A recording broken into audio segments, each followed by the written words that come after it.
ನಮಸ್ಕಾರ ಸ್ನೇಹಿತರೆ, DiShiRa ಕಿಚನ್ಗೆ ನಿಮ್ಗೆಲ್ಲರಿಗೂ ಸ್ವಾಗತ. ಇವತ್ತು ನಾವು ಸಿಂಪಲ್ ಆಗಿ ಮನೆಯಲ್ಲೇ ಬಾಳೆಹಣ್ಣಿನ ಜಾಮನ್ನು ಯಾವ ರೀತಿ ಮಾಡ್ಕೊಳ್ಳೋದು ಅಂತ ನೋಡೋಣ ಬನ್ನಿ.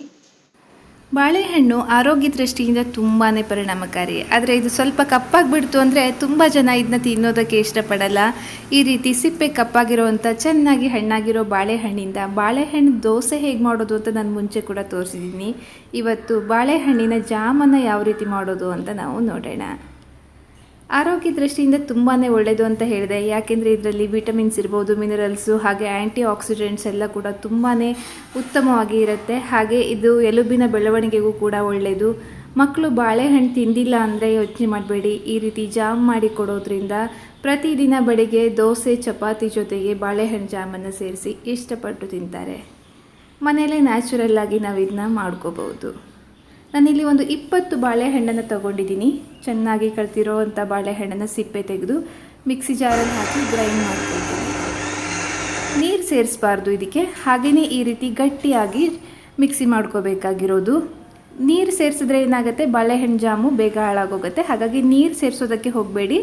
ಬರೀ ಬಾಳೆಹಣ್ಣನ್ನೇ ಈ ರೀತಿ ಮಿಕ್ಸಿಲಿ ರುಬ್ಬಿ ಹಾಕ್ಕೊಂಡ್ರೂ ಆಗುತ್ತೆ. ಇಲ್ಲಾಂದರೆ ನೀವು ಹಾಗೆ ಕೈಯಲ್ಲಿ ಕಿವುಚಿದ್ರೂ ಕೂಡ ಆಗುತ್ತೆ. ಒಂದು ದಪ್ಪ ತಳದ ಪ್ಯಾನ್ನಲ್ಲಿ ಇದನ್ನ ಹಾಕ್ಕೊಂಡಿದ್ದೀನಿ. ಹಾಗೆ ಇದರ ಜೊತೆಗೆ ಒಂದು ಅರ್ಧ ಕಪ್ಪಷ್ಟು ಬೆಲ್ಲನೂ ಕೂಡ ಸೇರಿಸ್ತಾ ಇದ್ದೀನಿ. ಬೆಲ್ಲದ ಬದಲಾಗಿ ಸಕ್ಕರೆನೂ ಉಪಯೋಗಿಸ್ಕೋಬೋದು, ಆದರೆ ಆರೋಗ್ಯ ದೃಷ್ಟಿಯಿಂದ ಬೆಲ್ಲ ಒಳ್ಳೆಯದು ಅನ್ನೋದಕ್ಕೋಸ್ಕರ ಅಷ್ಟೇ. ಚೆನ್ನಾಗಿ ಮಿಕ್ಸ್ ಮಾಡ್ಕೊಳ್ಳೋಣ. ಬಾಳೆಹಣ್ಣಲ್ಲೂ ಸ್ವೀಟ್ ಅಂಶ ಇರೋದ್ರಿಂದ ಬೆಲ್ಲ ಒಂದು ಅರ್ಧ ಕಪ್ ಹಾಕಿದ್ರೆ ಸಾಕಾಗತ್ತೆ 20 ಬಾಳೆಹಣ್ಣು ತೊಗೊಂಡಾಗ. ಚೆನ್ನಾಗಿ ಇದನ್ನ ಮಿಕ್ಸ್ ಮಾಡ್ಕೊಳ್ಳೋಣ.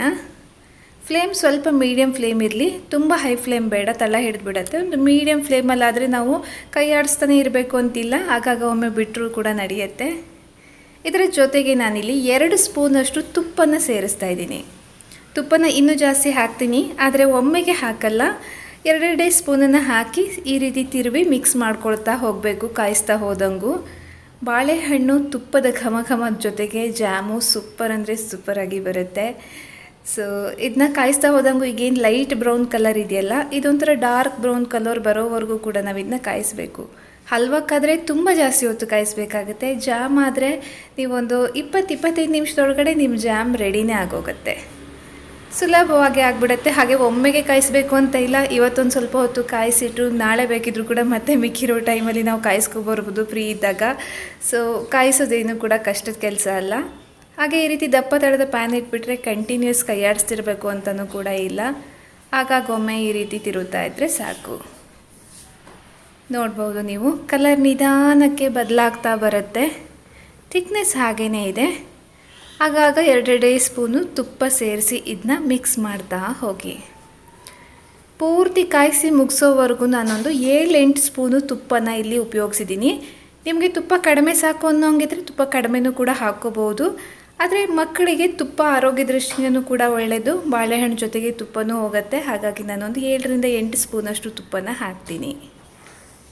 ಇಲ್ಲಿ ನೋಡ್ಬೋದು ನೀವು, ಕಲರ್ ಹೇಗೆ ಬದಲಾಗ್ತಾ ಬರುತ್ತೆ ಅಂತ. ಕಾಯಿಸ್ತಾ ಹೋದಂಗೂ ಪರಿಮಳ ಕೂಡ ಘಮ ಘಮ ಘಮ ಅಂತ ಬರ್ತಾ ಇರುತ್ತೆ. ಇದನ್ನ ನೀವು ವಾರಗಟ್ಟಲೆ ಸ್ಟೋರ್ ಮಾಡಿ ಇಟ್ಕೋಬೋದು. ಆಚೆನೇ ಇಟ್ಟರು ಕೂಡ, ಫ್ರಿಜ್ಜಲ್ಲಿ ಇಟ್ಟರಂತೂ 15 ದಿನ ತಿಂಗಳವರೆಗೂ ಕೂಡ ಬಾಳೆಹಣ್ಣು ಜಾಮು ಏನೂ ಹಾಳಾಗಲ್ಲ. ಮಧ್ಯದಲ್ಲಿ ಒಮ್ಮೆ ಮತ್ತೆ ಇದೇ ರೀತಿ ಆ ಜಾಮನ್ನು ತೆಗೆದು ಪ್ಯಾನಲ್ಲಿ ಹಾಕಿ ಕಾಯಿಸಿ ವಾಪಸ್ ತಣ್ಣಗಾದ ಮೇಲೆ ಡಬ್ಬದಲ್ಲಿ ತುಂಬಿಸಿಟ್ಕೋಬೇಕಾಗತ್ತೆ. ತುಂಬ ದಿನ ಇಡ್ತೀರಾ ಅನ್ನೋ ಹಾಗಿದ್ರೆ. ಇಲ್ಲ ಅಂದರೆ ವಾರ 15 ದಿನ ಫ್ರಿಜ್ಜಲ್ಲಿಟ್ಟರೆ ಏನೂ ಕೂಡ ಆಗಲ್ಲ. ಆಚೆನೇ ಆದರೆ ಒಂದು ವಾರ ಅಂತೂ ಇರುತ್ತೆ. ನೋಡಿ ಇದು ಹೇಗೆ ಗಟ್ಟಿ ಆಗ್ತಾ ಬರುತ್ತೆ ಅಂತ. ಬಾಳೆಹಣ್ಣಿನ ಹಸಿ ಅಂಶ ಹೋಗೋವರೆಗೂ ಕೂಡ ನಾವು ಇದನ್ನ ಕಾಯಿಸ್ಬೇಕಾಗಿರೋದು ಅಷ್ಟೇ.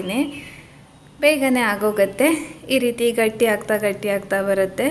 ನೋಡ್ಬೋದು, ತುಂಬ ತಳ ಬಿಡೋ ಅಷ್ಟೆಲ್ಲ ಕಾಯಿಸ್ಬೇಕಾದಾಗತ್ತೆ ಇಲ್ಲ. ಜಾಮ್ ಇದು ಹಲ್ವಾ ಮಾಡೋದಿದ್ರೆ ಮಾತ್ರ ನೀವು ತುಂಬ ಹೊತ್ತು ಕಾಯಿಸ್ಬೇಕಾಗಿರೋದು ಅಷ್ಟೇ. ಜಸ್ಟ್ ಈ ಹಸಿ ಅಂಶ ಹೋಗಿ ಕಲರ್ ಬದಲಾದರೆ ಸಾಕು ಅಷ್ಟೇ. ಇದು ಆಲ್ಮೋಸ್ಟ್ ಆಗ್ತಾ ಬಂದಿದೆ. ಈಗ ಕೊನೆಯದಾಗಿ ಇನ್ನೊಂದು ಸ್ಪೂನ್ ತುಪ್ಪ ಸೇರಿಸಿ ಆಮೇಲೆ ಇದನ್ನ ಆಫ್ ಮಾಡ್ಕೋಬಹುದು. ತುಪ್ಪ ಕೂಡ ಮನೆಯಲ್ಲೇ ಮಾಡಿರೋದು. ತುಪ್ಪದ ರೆಸಿಪಿನೂ ಕೂಡ ನಾನು ನಿಮ್ಮ ಜೊತೆಗೆ ಮುಂಚೆನೇ ಶೇರ್ ಮಾಡಿದ್ದೀನಿ. ಹೋಮ್ ಮೇಡ್ ತುಪ್ಪ ಆಗಿರೋದ್ರಿಂದ ಅದು ಕೂಡ ಆರೋಗ್ಯ ದೃಷ್ಟಿಯಿಂದ ಒಳ್ಳೆಯದೇನೆ. ಹಾಗಾಗಿ ಧೈರ್ಯವಾಗಿ ತುಪ್ಪನ ಹಾಕ್ಬೋದು. ಸೊ ನೋಡಿ ಇದು ಹೇಗೆ ಬಂದಿದೆ ಅಂತ. ಥಿಕ್ನೆಸ್ ನೋಡಿ, ಇಷ್ಟು ಥಿಕ್ನೆಸ್ ಬಂದಿದೆ. ತಣ್ಣಗಾದ್ಮೇಲೆ ಇನ್ನೂ ಕೂಡ ಇದು ಥಿಕ್ಕಾಗತ್ತೆ. ಇಷ್ಟಾದರೆ ಸಾಕು. ಬಾಳೆಹಣ್ಣಿನ ಜಾಮ್ ಏನಿದೆ ರೆಡಿನೇ ಆಗೋಯ್ತು. ತುಂಬಾ ಸುಲಭ. ಸ್ಟವ್ ಆಫ್ ಮಾಡಿ ಇದನ್ನ ಒಂದು ಪಾತ್ರೆಯಲ್ಲಿ ಹಾಕಿ ಸ್ಟೋರ್ ಮಾಡಿ ಇಟ್ಕೊಂಡ್ರೆ ಯಾವಾಗಲೇ ಬೇಕಿದ್ರೂ ಕೂಡ ಬೆಳಗ್ಗೆ ತಿಂಡಿಗೆ ದೋಸೆ ಚಪಾತಿ ಜೊತೆಗೆ ನಾವು ಇದನ್ನ ಮಕ್ಕಳಿಗೆ ಹಾಕ್ಕೊಡ್ಬೋದು. ಹಾಗೆ ತಿನ್ನೋದಕ್ಕೂ ಕೂಡ ಇಷ್ಟಪಡ್ತಾರೆ ಬಾಳೆಹಣ್ಣಿನ ಜಾಮನ್ನು. ನಮ್ಮನೇಲಿ ನನ್ನ ದೊಡ್ಡ ಮಗನಿಗೆ ಬಾಳೆಹಣ್ಣು ಹಾಗೆ ತಿನ್ನೋದಕ್ಕೆ ಇಷ್ಟನೇ ಇಲ್ಲ, ಅದರ ಒಂದು ಜಾಮನ್ ಮಾತ್ರ ತುಂಬ ಇಷ್ಟಪಟ್ಟು ತಿಂತಾನೆ. ಸೊ ಹಾಗಾಗಿ ಆದರೂ ಕೂಡ ಬಾಳೆಹಣ್ಣಿನ ಅಂಶ ದೇಹಕ್ಕೆ ಹೋದಂಗೆ ಆಗುತ್ತೆ ಅನ್ನೋದಕ್ಕೋಸ್ಕರ ಈ ರೀತಿ ಬಾಳೆಹಣ್ಣಿನ ಜಾಮ್ ಮಾಡಿ ನಾನು ಸ್ಟೋರ್ ಮಾಡಿ ಇಟ್ಕೊಳ್ತೀನಿ. ಮನೆಯಲ್ಲೇ ಎಷ್ಟು ಹೆಲ್ದಿಯಾಗಿ ಜಾಮನ್ನು ರೆಡಿ ಮಾಡ್ಕೋಬಹುದು ಅಲ್ವಾ. ನಮ್ಮ ಹತ್ರ ಸಿಗೋವಂಥ ಹಣ್ಣುಗಳಿಂದನೇ ಮನೆಯಲ್ಲೇ ಜಾಮ್ ಮಾಡಿಕೊಂಡಾಗ ನಿಜಕ್ಕೂ ಕೂಡ ಆರೋಗ್ಯ ದೃಷ್ಟಿಯಿಂದ ತುಂಬಾ ಉತ್ತಮ. ನೀವು ಮಾವಿನ ಹಣ್ಣಿನ ಜಾಮನ್ನು ಮಾಡಿಟ್ಕೊಳ್ಬೋದು, ಹಲಸಿನ ಹಣ್ಣಿನ ಜಾಮನ್ನು ಕೂಡ ಮಾಡಿಟ್ಕೋಬೋದು. ಬಾಳೆಹಣ್ಣಿನಂತೂ ನೀವು ನೋಡಿದ್ದೀರಾ ಹೇಗೆ ಮಾಡೋದು ಅನ್ನೋದನ್ನು ಕೂಡ. ಬೇಕಾದಾಗ ಬೆಳಿಗ್ಗೆ ತಿಂಡಿ ಜೊತೆಗೆ ಸುಲಭವಾಗಿ ಜಾಮ್ ಹಾಕಿ ಸರ್ವ್ ಮಾಡಿ ಕೊಡ್ಬೋದು. ನೋಡಿ ಎಷ್ಟು ಚೆನ್ನಾಗಿ ಬಂದಿದೆ ಅಂತ. ನೆಕ್ಸ್ಟ್ ಡೇ ಇದರ ಕಲರ್ ಬದಲಾಗತ್ತೆ. ಮಾಡಿದ ದಿನಕ್ಕಿಂತ ಮಾರನೇ ದಿನ ಇನ್ನೂ ಡಾರ್ಕ್ ಕಲರ್ ಬಂದಿರುತ್ತೆ ಜಾಮು. ಮಲ್ಟಿಗ್ರೇನ್ಸ್ ದೋಸೆ ಜೊತೆಗೆ ಅಗಸೆ ಬೀಜದ ಚಟ್ನಿ, ಅದರ ಜೊತೆಗೆ ಬಾಳೆಹಣ್ಣಿನ ಜಾಮು, ಇದು ಮೂರು ಕೂಡ ಎಷ್ಟು ಬೆಸ್ಟ್ ಕಾಂಬಿನೇಷನ್ ನೋಡಿ. ಹೆಲ್ದಿಯಾಗಿ ಮನೇಲೇ ಮಲ್ಟಿಗ್ರೇನ್ಸ್ ದೋಸೆ ಜೊತೆಗೆ ಅಗಸೆ ಬೀಜದ ಚಟ್ನಿ, ಬನಾನಾ ಜಾಮು ಹಾಕಿ ಕೊಟ್ಬಿಟ್ರೆ ಮಕ್ಕಳು ಖಂಡಿತವಾಗಿಯೂ ಕೂಡ ಇದನ್ನ ತುಂಬಾ ಇಷ್ಟಪಟ್ಟು ತಿಂತಾರೆ. ಇಲ್ಲ ನೀವು ಇದನ್ನ ಹಾಗೆ ಬೌಲಲ್ಲಿ ಜಾಮನ್ನು ಕೂಡ ಹಾಕಿ ಕೊಡ್ಬೋದು, ಅದು ಕೂಡ ಮಕ್ಕಳಿಗೆ ತುಂಬಾ ಇಷ್ಟ ಆಗುತ್ತೆ.